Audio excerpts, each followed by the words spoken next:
মোৰ মৰমৰ পাকঘৰলৈ সকলোকে স্বাগতম জনাইছোঁ। আজি এটা নতুন ভিডিঅ' লৈ আহিছোঁ, ৰেচিপি লৈ আহিছোঁ।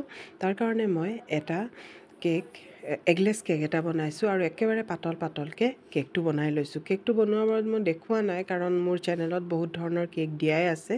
আৰু এতিয়া মই কেকটো এই ধৰণে এটা বাতি লৈ পেলাই, আৰু এইটো চাইজটো বেছি ডাঙৰ হৈ গ'ল, মই মানে কেকটো এই ধৰণে গোলকৈ কাটি ল'ম, সৰু গোলকৈ কাটি ল'ম।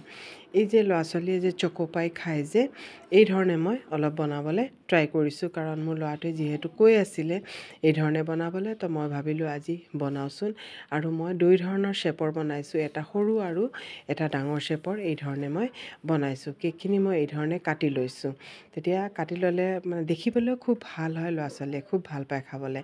তাৰ কাৰণে মই ডাৰ্ক কম্পাউণ্ড চকলেট লৈ লৈছোঁ, আৰু চকলেটখিনি মই এই ধৰণে ভালকৈ মিহিকৈ কাটি ল'ম। অলপ মিহিকৈ কাটি ল'লে কি হয়, যেতিয়া আমি ষ্টিম কৰিম তেতিয়া সোনকালে গলি যাবগৈ।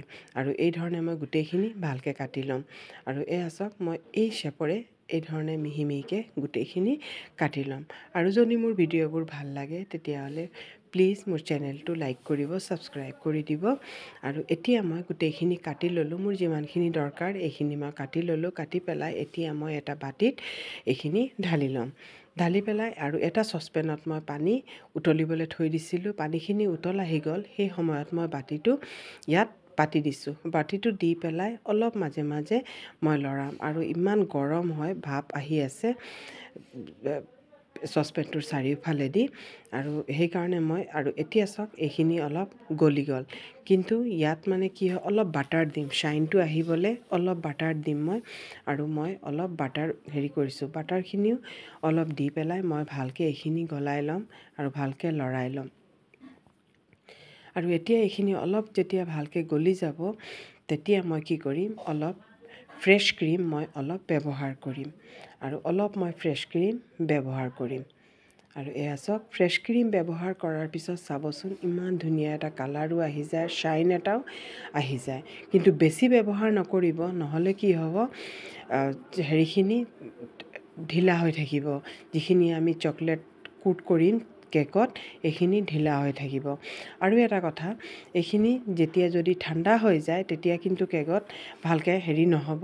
সেইকাৰণে যিটো চচপেন, গেছটো বন্ধ কৰি দিব, বন্ধ কৰি পেলাই চচপেনৰ ওপৰতে বাতিটো ৰাখি দিব, তেতিয়া এইখিনি গৰম থাকিব।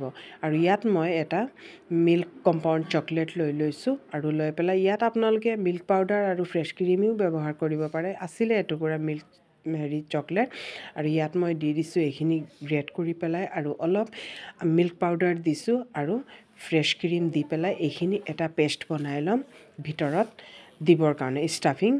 ষ্টাফিঙৰ কাৰণে মই এইখিনি এটা পেষ্ট বনাই ল'ম। আৰু ল'ৰা ছোৱালী সাধাৰণতে মিঠা ভাল পায়, আৰু চকলেট বুলি ক'লে আৰু ল'ৰা ছোৱালী খুব ভাল পায়।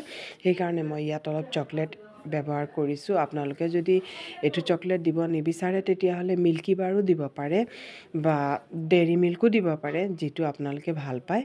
আৰু এতিয়া মই কেকটো এই ধৰণে মই মাজত কাটি ল'ম, মাজত কাটি পেলাই, আৰু এইখিনি মই ইয়াত এই পেষ্টখিনি লগাই দিম। এই ধৰণে মই গোটেইখিনি মাজত কাটি ল'ম। আৰু দেখিছে নহয়, মই দুই ধৰণৰ চাইজৰ বনাইছোঁ, এটা ডাঙৰ আৰু এটা সৰু।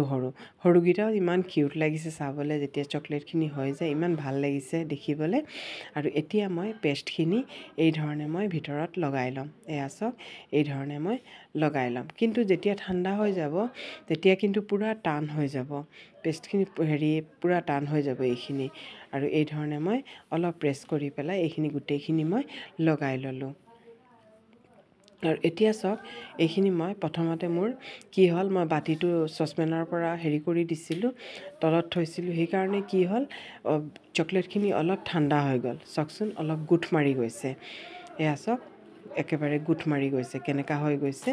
এইটো আকৌ মই কি কৰিলোঁ, চকলেটখিনি মই থ'লোঁ, চচপেনত থৈ পেলাই তাৰপিছত ঢালিছোঁ। চাওকচোন, আকৌ এইখিনি মেল্ট হৈ গ'ল। এতিয়া চাওকচোন কি ধুনীয়াকৈ এইখিনি পৰিছে, আৰু বহুত ধুনীয়া হৈছে।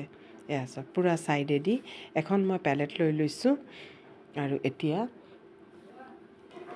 এইখিনি মই এই ধৰণে ওপৰত ভালকৈ চাৰিওফালে লগাকৈ এইখিনি দি দিছোঁ। এয়া ভালকৈ চাৰিওফালে লগাকৈ এইখিনি দি দিছোঁ। এয়া চাওক এতিয়া এইখিনি অলপ চকলেটখিনি তলত পৰাৰ পিছত জালি এখন লৈ ল'ম যিখিনি চকলেট হৈ যাব এইখিনি তলত পৰি গ'ল আৰু এয়া চাওক আমাৰ এইখিনি হৈ গ'ল থকাখিনি তলত পৰি যাব আৰু এতিয়া মই এইখিনি ফ্ৰিজত ৰাখি দিছিলোঁ গোটেই ৰাতিৰ কাৰণে ফ্ৰিজত ৰাখি দিছিলোঁ আৰু এয়া চাওক এইখিনি ফ্ৰিজত ৰখাৰ পাছত পূৰা ছেট হৈ গ'ল আৰু এতিয়া এটা এটা মই তুলি ল'ম আৰু এয়া চাওক কিমান ধুনীয়া হৈছে চাইজখিনি কিমান ধুনীয়া হৈছে এইখিনি কিন্তু ফ্ৰিজত ৰাখিব তেতিয়া পূৰা ভালকৈ ছেট হৈ যায় আৰু এয়া চাওক ওপৰৰ লেয়াৰটো কিমান টান হৈছে এয়া চাওক কি ধুনীয়া হৈছে পূৰা টান হৈছে এয়া এবাৰ আপোনালোকে ট্ৰাই কৰি চাবচোন